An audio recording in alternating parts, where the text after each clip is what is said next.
यत्र नारेस्तु पूज्यन्ते रमन्ते तत्र देवता, यानी कि जहाँ नारियों की पूजा होती है वहाँ ईश्वर का वास होता है। मातृशक्ति का सम्मान हमारी संस्कृति और परंपरा रही है। मध्य प्रदेश की डॉक्टर मोहन यादव सरकार भी इसी परंपरा का पालन कर रही है। पहली बार दमोह में रानी दुर्गावती के शासनकाल को स्मरण करते हुए नारी सशक्तिकरण को लेकर भी हमारी सरकार ने एक सप्ताह मनाने का निर्णय किया है। आज से लगा करके पूरे नवरात्रि तक बहन के लिए मार्शल आर्ट स्कूल में सिखाया जाएगा। ये कई प्रकार की दूसरे सेमिनार कार्यक्रम सभी प्रकार के कार्यक्रम करते हुए नारी उत्थान और सशक्तिकरण के दिशा में हमारी सरकार लगातार काम करेगी। मुख्यमंत्री की कमान संभालने के बाद ही डॉक्टर मोहन यादव ने राजा विक्रमादित्य की न्याय प्रणाली और इतिहास में कुशल प्रशासन के लिए जानी गई शासक रानी अहिल्याबाई और रानी दुर्गावती के शासनकाल की प्रशासनिक व्यवस्था को राज्य सरकारी तंत्र में लागू करने पर जोर दिया है। यही वजह है कि प्रदेश की प्रशासनिक व्यवस्था में महिला अधिकारियों की प्रबल भागीदारी बढ़ रही है। पिछले 10 महीने के भीतर सरकार ने 55 जिलों में से 10 जिला प्रशासनों की कमान महिला अधिकारियों को सौंपी है। प्रदेश में महिला कलेक्टरों की संख्या 3 से बढ़कर 10 पहुंच गई है। 10 जिलों में महिला collector: Ruchika Chauhan collector Gwalior, Pratibha Pal collector Rewa, Sonia Meena collector Narmadapuram, Neha Meena collector Jhabua, Bhavya Mittal collector Burhanpur, Riju Bafna collector Shajapur, Aditi Garg collector Mandsaur, Rani Batad collector Maihar, Sheetla Patle collector Narsinghpur, Sanskriti Jain collector Seoni, Nivedita Naidu SP Umaria. निकट भविष्य में भोपाल, इंदौर, जबलपुर, उज्जैन जैसे बड़े जिलों की कमान महिला अधिकारियों को मिल सकती है। प्रदेश में इससे पहले कभी भी 10 जिलों में महिला अधिकारियों को कलेक्टर नहीं बनाया गया है। सरकारी रिकॉर्ड के अनुसार अधिकतम 7 जिलों में एक साथ महिला कलेक्टर रही हैं। संभाग आयुक्त के लिए भी सरकार ने महिला अधिकारियों के नाम आगे बढ़ाए, लेकिन महिलाएं भोपाल, इंदौर के अलावा अन्य संभाग आयुक्त बनने की इच्छुक नहीं है। इतना ही नहीं, इस बीच प्रदेश की प्रशासनिक मुखिया भी महिला ही रही। मुख्यमंत्री ने वीरा राणा को 6 महीने का अतिरिक्त कार्यकाल भी दिलाया। मोहन सरकार में मुख्यमंत्री एवं उप मुख्यमंत्रियों समेत 32 मंत्री हैं। इनमें से 5 महिला मंत्री हैं, जिनमें संपतिया उइके लोक स्वास्थ्य यांत्रिकी, निर्मला भूरिया महिला एवं बाल विकास विभाग, कृष्णा गौर पिछड़ा वर्ग कल्याण, प्रतिमा बागरी नगरीय विकास एवं आवास राज्य मंत्री, राधा सिंह पंचायत एवं ग्रामीण विकास राज्य मंत्री। मुख्यमंत्री डॉक्टर मोहन यादव ने इसके साथ ही महिलाओं के हित में कई अहम फैसले लिए।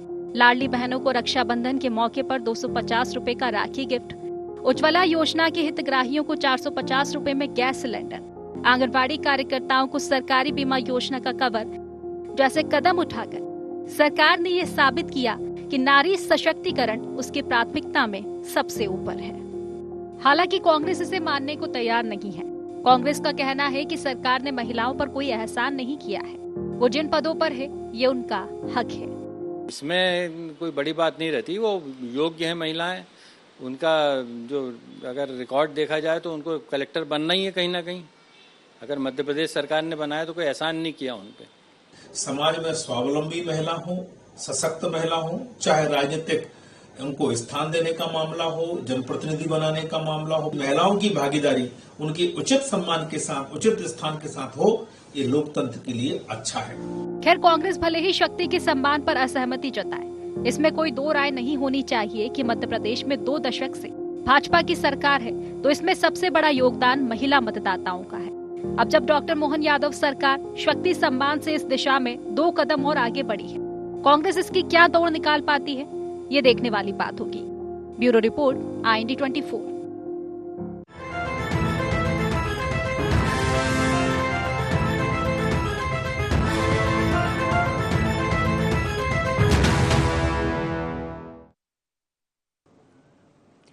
नमस्कार, स्वागत है आपका इंडिया एजेंडा देख रहे हैं आप। मैं हूं आपके साथ प्रशिता शर्मा। शक्ति का सम्मान, शक्ति आराधना का पर्व नवरात्रि चल रहा है। इसके साथ बड़ा सवाल है कि शक्ति की साक्षात स्वरूप नारी को हम कितना सम्मान दे सके।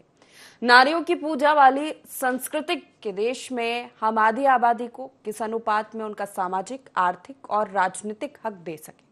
सवाल सियासत के दोनों पक्षों, सत्ता पक्ष और विपक्ष से है। सत्ता पक्ष का दावा यह है कि उसने शक्ति का सम्मान किया है। मध्य प्रदेश में हर क्षेत्र में महिलाओं की भागीदारी बढ़ी है। शासन और प्रशासन में बराबरी का हक मिल रहा है। वहीं विपक्ष इससे इत्तेफाक नहीं रख रहा। कितना हो रहा शक्ति का सम्मान, क्या है आंकड़े और हकीकत, इसी पर आज हम चर्चा करेंगे। लेकिन उससे पहले जान लेते हैं एजेंडा के पॉइंट्स क्या है। महिला अफसरों के हाथ शासन की कमान, क्या सचमुच बढ़ा शक्ति का मान? क्या प्रशासनिक पदों पर बैठाने से पूरा हो जाएगा महिला सशक्तिकरण? कैसे मिले आदि आबादी को आर्थिक, सामाजिक और राजनीतिक बराबरी? बीजेपी और कांग्रेस में किसकी नीतियां ज्यादा महिला हितैषी? इन्हीं मुख्य सवालों के साथ चर्चा की शुरुआत करेंगे। खास पैनल हमारे साथ जुड़ रहा है। सबसे पहले परिचय आपका करा देते हैं। कांग्रेस प्रवक्ता हेमानस सिंह हमारे साथ जुड़ रही है।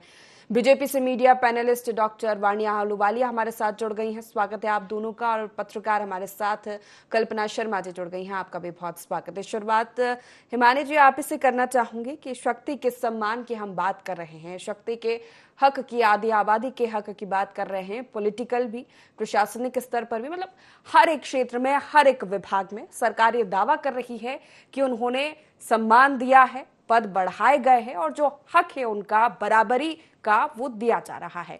लेकिन विपक्ष को ये रास नहीं आ रहा है, या विपक्ष को इसमें क्या परेशानी है, या कहां कमी नजर आ रही है? हाँ, ये आपने जो आखिरी में बोला, कमी नजर आ रही है। विपक्ष को रास नहीं आ रहा है, ये तो बिल्कुल उचित वर्ड नहीं है।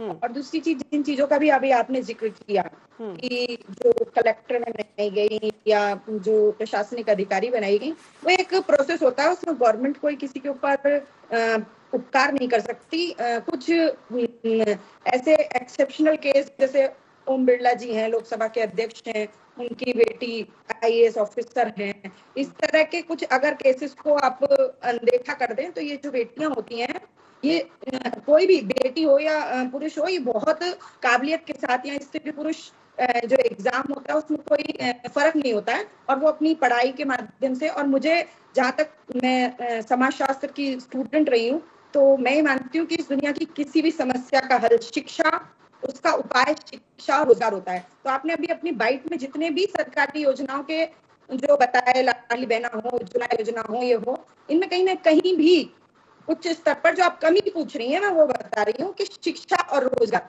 इन चीजों के परमानेंट उपाय हैं। ना आपको किसी को फ्री में या कम रेट में सिलेंडर देना पड़ेगा, ना आपको लाडली बहना जैसी कोई योजना देनी पड़ेगी, ना आपको कोई फ्री वाई स्कीम देनी पड़ेगी। अगर आप महिलाओं को शिक्षित बनाएंगे, अगर आप उनको रोजगार के अवसर देंगे, तो वो चुनाव के समय तो ये तमाम वादे कांग्रेस के घोषणा पत्र में भी थे ना, 450 में सिलेंडर देने के बाद, या महिलाओं को 1500 रुपए महीना देने के बाद। मैं आपको एक चीज क्लियर कर दूं कि जब 20 साल से कोई सरकार काम कर रही है और उसको इस तरह की फ्री स्कीम देके सरकार बनानी पड़ रही है, तो इसका मतलब ये कि 20 साल में उन्होंने शिक्षा और रोजगार के क्षेत्र में कुछ भी नहीं किया। और दूसरे विपक्ष को तो ये चीजें करनी पड़ेंगी। अभी मैं एक हरियाणा के एग्जिट पोल को लेकर एक टीवी में प्रोग्राम देख रही थी, तो वहां के ग्रामीण व्यक्ति ने भी ये बात बोली, विपक्ष को तो बोलना पड़ेगा कि ये चीजें हम देंगे, और सत्ता पक्ष को बोलनी पड़ रही है। इसका मतलब जमीनी स्थिति पर उनको मजबूत बनाने के लिए कोई काम नहीं किया। फ्री वाइज देके कोई अगर ऐसा काम किया होता तो इस तरह की कुछ चीजें बोलने की भी जरूरत नहीं पड़ती, आप चुनाव जीत जाते। इस तरह की स्कीम के बाद 20 साल। दूसरी एक चीज मुझे समझ में आ रही है, यहाँ मुझे कहीं से भी कहीं तक, जितनी भी आपने स्क्रिप्ट अभी आप इससे पहले का जो भी था, उसमें कहीं भी कांग्रेस से कोई इनका कंपटीशन चल रहा है ऐसा कहीं दिखाई नहीं दे रहा है। ये पुरानी वाली सरकार को से भी ये कह के आगे बढ़ना चाहते हैं कि ये कभी नहीं हुआ, 2 कदम आगे जाके भूल जाते हैं कि इससे पहले भी इन्हीं की सरकार थी। शिवराज सिंह चौहान भारतीय जनता पार्टी से ही मुख्यमंत्री थे, और ये साबित करने में लगे हुए कि उन्होंने भी ऐसा कुछ नहीं किया। कांग्रेस तो सिर्फ एक चेहरा बना के, क्योंकि उनका नाम नहीं लिया जा सकता, वरना कॉम्पिटिशन तो कहीं ना कहीं इससे पुरानी वाली सरकार से हो रहा है कि उन्होंने कुछ भी नहीं किया। इसलिए मोहन यादव जी को इस तरह के कदम उठाने पड़ रहे हैं। ठीक है, इसके जवाब ले लेते हैं वाणी जी से। मैंने आपको बताई। शक्ति के सम्मान, क्या सचमुच जिस तरह का दावा सरकार कर रही है, शक्ति का सम्मान और मान बढ़ा है?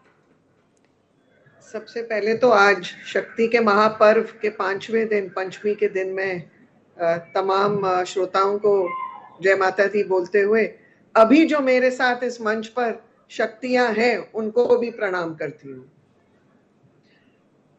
देखिए, तथ्यों पे बात करें हम बेबुनियाद अरगनक बयान दें और भाषण दें, उसको शोभा नहीं देता। 50 साल तक कांग्रेस की केंद्र की सरकार में एक मंत्र था जिसका जाप होता था, गरीबी हटाओ, परंतु आकर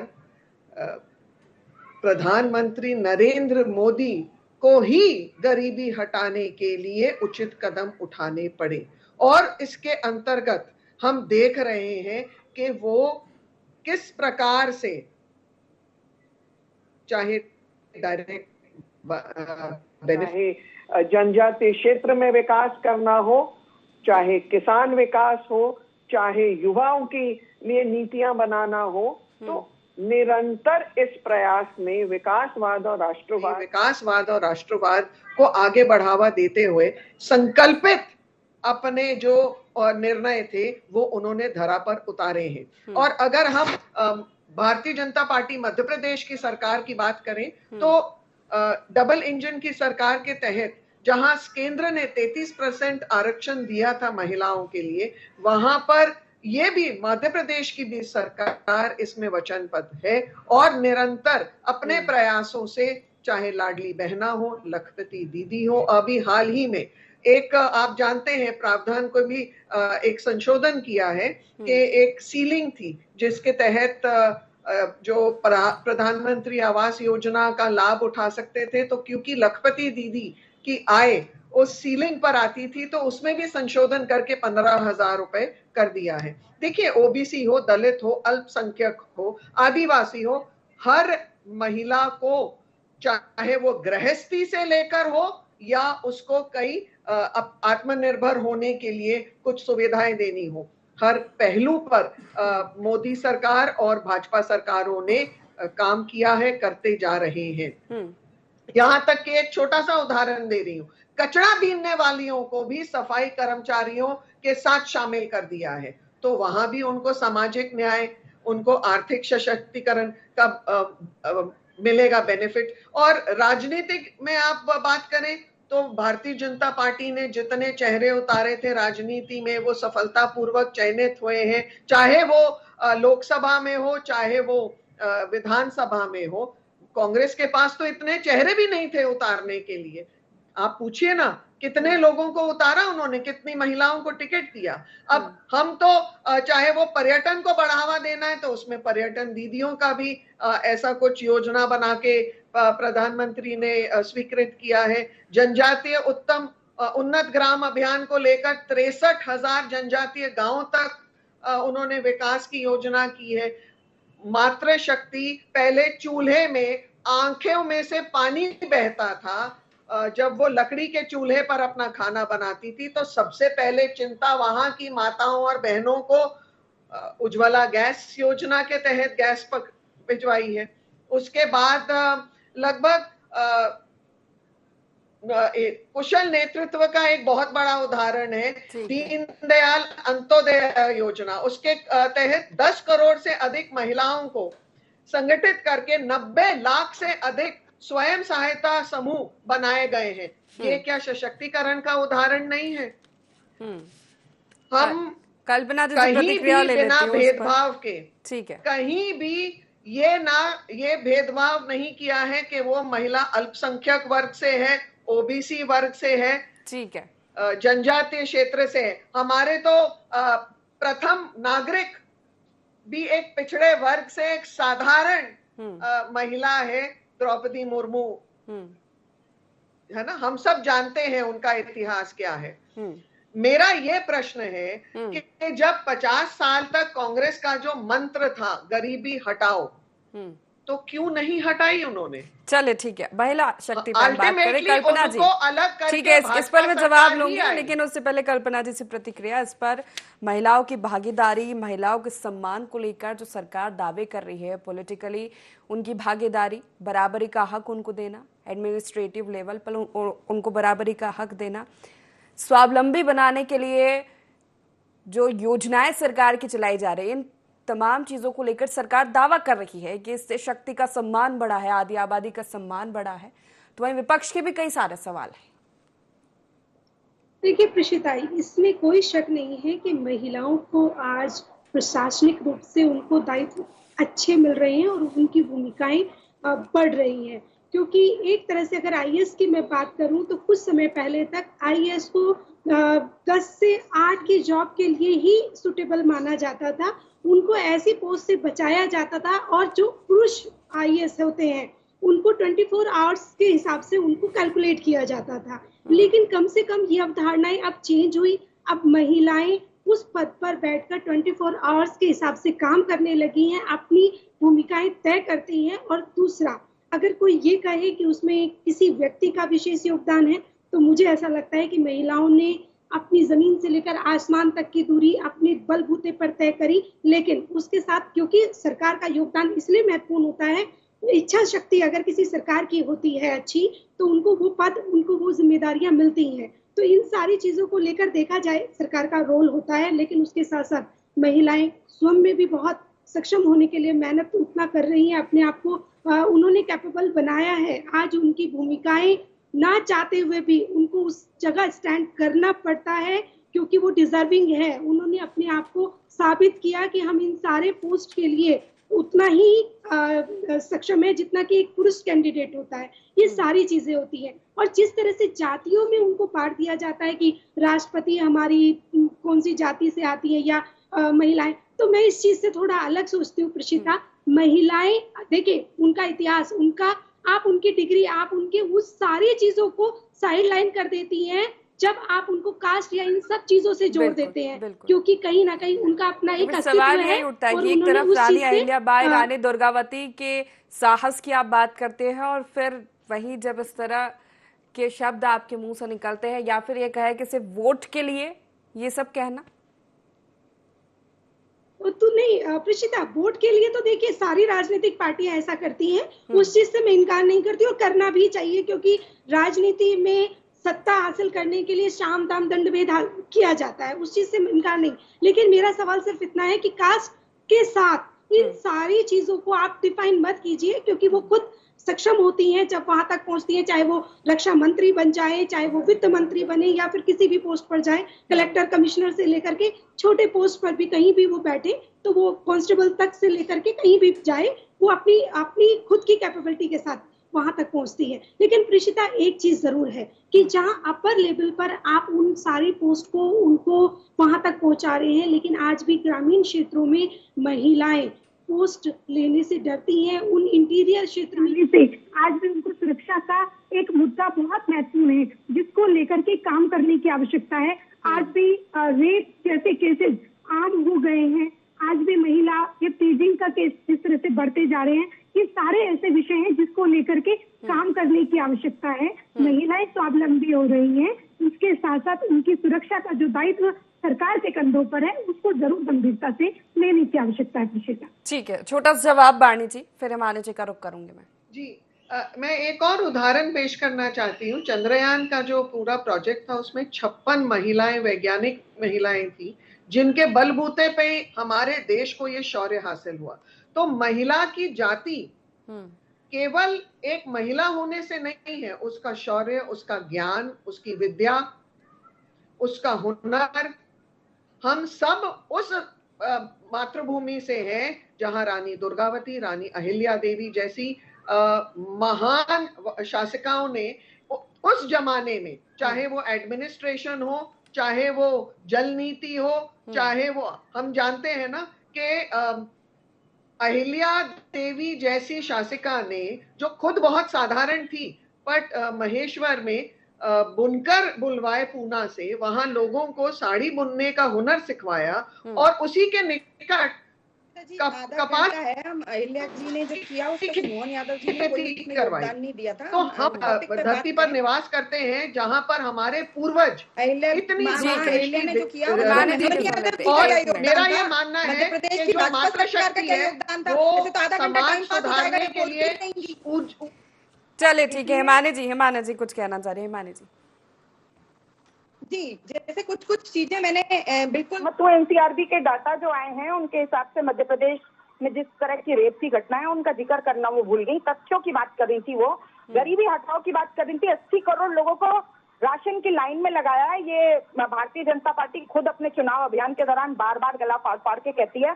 तो बिल्कुल गरीबी में इस स्तर पर ले आए हैं। 450 रुपए में उज्ज्वला सिलेंडर गरीबी रेखा से नीचे रहने वाली महिलाओं को दिया जाता है। तो गरीबी किस हद तक हटी है, अभी इन्होंने अपने वक्तव्य में लगातार बार ओबीसी, दलित, आदिवासी, जब तक ये कैटेगराइजेशन बंद नहीं होगा, आपने जिन हमारी सर्वोच्च प्रथम नागरिक राष्ट्रपति जी की बात की, उन्होंने जो अभी तक काबिलियत हासिल की थी उसमें उनको आपने स्कूल में एडमिशन या कॉलेज में एडमिशन नहीं दिलाया था, वो अपनी योग्यता के आधार पर है। उनको दलित महिला कर बार बार उनके लिए असम्माननीय इस तरह का वो करना कि वो दलित महिला, इसलिए आपने उन्हें राष्ट्रपति बना दिया। उनके अंदर कोई काबिलियत नहीं थी इस तरह की कि उनको आपको राष्ट्रपति उन्होंने बनाया। और पहली बात मैं आपको बता दूं, संवैधानिक रूप से तथ्यों के आधार पर आपने बनाया, ये बहुत गलत बात है। राष्ट्रपति जो है बहुत सम्माननीय पद होता है। दूसरी बात, चंद्रयान के लिए भी मैं यही बताना चाहूंगी कि चंद्रयान में जो महिलाएं 56 जिनकी बात कर रही है, उनको ना राज्य सरकार में मोहन यादव जी ने, ना नरेंद्र मोदी जी ने स्कूल और कॉलेजेस में एडमिशन नहीं दिलाया था,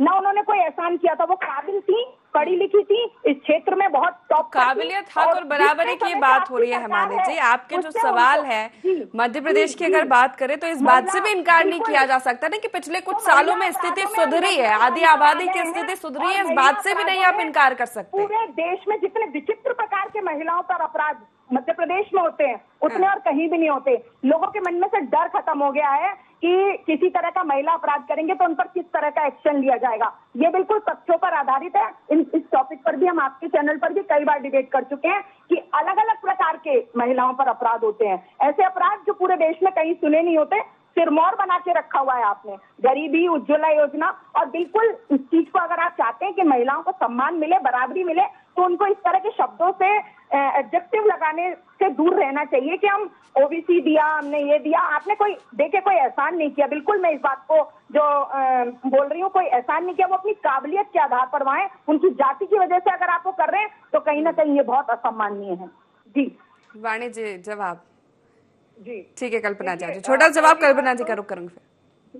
निशिता जी, जब इस तरह की बातें, देखिए पार्टी दोनों ही इस तरह की बातें करती है, लेकिन कांग्रेस से जातिगत जनगणना का समर्थन करने वाली जो सिर्फ हर बात में रेलवे तक में जो एम्प्लॉय है उन तक की कास्ट को डिफाइन करने की बात करे, उनसे भी ये बात उचित नहीं लगती। और ना ही बीजेपी, दोनों ही पार्टियां कहीं ना कहीं जब इस तरह की बातें करती है जाति की, जब हर समय उनके सिर्फ एक ही मकसद आता ही है, कहीं ना कहीं किसी न किसी चीज से वो जाति से जोड़ देते हैं, तब सभी राजनीतिक पार्टियों को इनसे ऊपर उठकर बात करने की आवश्यकता है।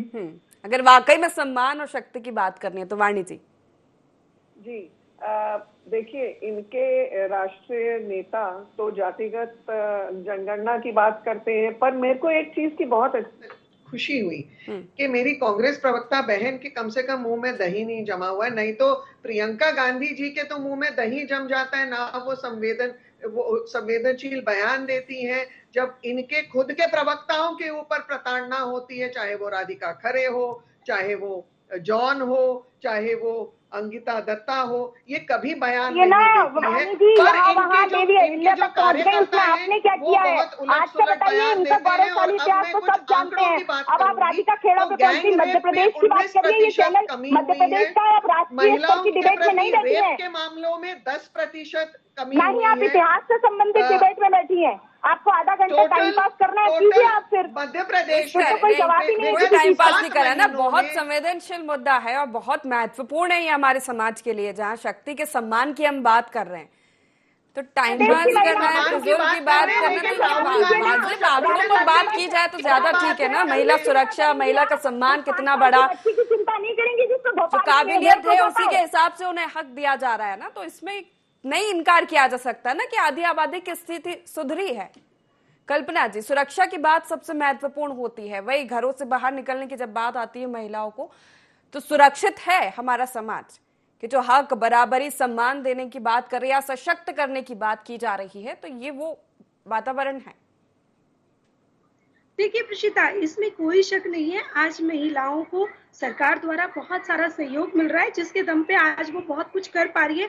देखिए, अगर राजनीतिक इच्छा शक्ति ना हो और महिलाएं कितनी भी काबिल हो तो बहुत कुछ हासिल कर चाहते हुए भी नहीं मिल सकती। बहुत सारी पोस्ट ऐसी हैं क्योंकि जिसमें इच्छा शक्ति के आधार पर ही उनको वो पोस्ट कलेक्टर, कमिश्नर या अन्य बड़े बड़े विभागों में बिठाया जाता है, सीएस तक बनाया जाता है। वो तभी संभव होता है जब राजनीतिक इच्छा शक्ति होती है या पॉलिटिकल उनको अप्रोच उस तरह की मिले, तब जाकर संभव होता है, वरना ये संभव नहीं होता। लेकिन इसके साथ साथ सामाजिक जो दायित्व है, सामाजिक जो मानसिकता है, उसको बदलने के लिए जो प्रयास करने चाहिए, मुझे ऐसा लगता है उसमें कहीं ना कहीं कमी है। समाज का जो रोल होना चाहिए, जब तक उसमें बदलाव नहीं आएगा, मानसिकता चेंज नहीं होगी, तब तक महिला अपराध की जो हम बात करते हैं उसमें कमी नहीं आएगी। क्योंकि सबसे ज्यादा जरूरी है हम अपने आसपास, अपने घरों में महिलाओं का सम्मान किस तरह से करते हैं, हम अपने आसपास की पड़ोस की महिलाओं को किस नजरिए से देखते हैं, कामकाजी महिलाओं का किस तरह से सम्मान किया जाता है परिवार में, ये सारी चीजें बहुत महत्वपूर्ण होती हैं। सरकार अपने रोल अपने तरीके से निभाने की पूरी कोशिश कर रही है, उसके साथ साथ परिवारों के जो दायित्व हैं उनको लेकर भी काम करने की समय की कमी है, लेकिन एक कमेंट इस पर आपसे चाहूंगी कि किस राजनीतिक दल, कांग्रेस या बीजेपी, महिला हितैषी होने का दावा तो दोनों ही करते हैं, कैटेगराइज किया जा सकता है कि किसकी नीतियां ज्यादा बेहतर है? देखिए प्रशिता, अगर मैं इस तरह का कोई भी जवाब दूंगी तो दोनों ही पार्टियों को ये लगेगा कि मैं बायस्ड होकर बात कर रही हूँ। लेकिन हाँ, क्योंकि सत्ता में इस समय जिस तरह से भारतीय जनता पार्टी है, महिला सशक्तिकरण का जिस तरह से काम किया जा रहा है, उससे मैं इनकार नहीं कर सकती। आने वाला समय क्या कहता है, कौन सी सरकार बनती है, उनकी क्या विजन और क्या मिशन है, उसको लेकर के किस तरह से काम करने वाले हैं, वो आने वाला समय बताएगा। लेकिन आज जो सत्ता में पार्टी बैठी हुई है, उसने लोको पायलट से लेकर के ऐसे बहुत सारे काम है, जिस तरह से महिलाओं को, ऐसा आज नहीं है कि आज ही हो रही है, कांग्रेस के समय में हमारी प्रथम प्रधानमंत्री भी हमारी महिला बनी है, बहुत सारी ऐसी पोस्ट रही हैं। किसी एक राजनीतिक पार्टी को उसका सारा श्रेय दे देना वो मैं उचित नहीं मानती, लेकिन आज की जो सरकार है उसके द्वारा काम किया जा रहा है, इससे इनकार नहीं किया जा सकता। चलिए, बहुत शुक्रिया आप तीनों मेहमानों का हमारे साथ इस चर्चा में शामिल होने के लिए। तो नारी शक्ति, महिला सम्मान, शक्ति का सम्मान, महिलाओं को सशक्त करने के दावे सरकार यहाँ पर कर रही है और निश्चित ही जिस तरह स्थिति में सुधार आया है, आबादी के स्वावलंबी या सशक्त हुई है महिला, वुमेन एम्पावरमेंट की बात कर रहे हैं, लोग जागरूक है और उसको लेकर काम भी हो रहा है। पॉलिटिकली हम देखें तो भागीदारी बढ़ रही है, एडमिनिस्ट्रेशन लेवल पे भी उनकी भागीदारी बढ़ रही है। लेकिन क्या सिर्फ ये काफी है महिला को सशक्त करने के लिए? क्योंकि जिस तरह के उदाहरण दिए जा रहे हैं रानी अहिल्याबाई के, रानी दुर्गावती के, तो वहां हक और बराबरी की नहीं, वो काबिल थी, उनका कुशल प्रशासन और शासक का उदाहरण दिया जा रहा है। तो फिर आज के समय में वो स्थितियां विपरीत क्यों है, ये बड़ा सवाल है। एजेंडा में फिलहाल इतना ही, बने रहिए IND24 के साथ। नमस्कार।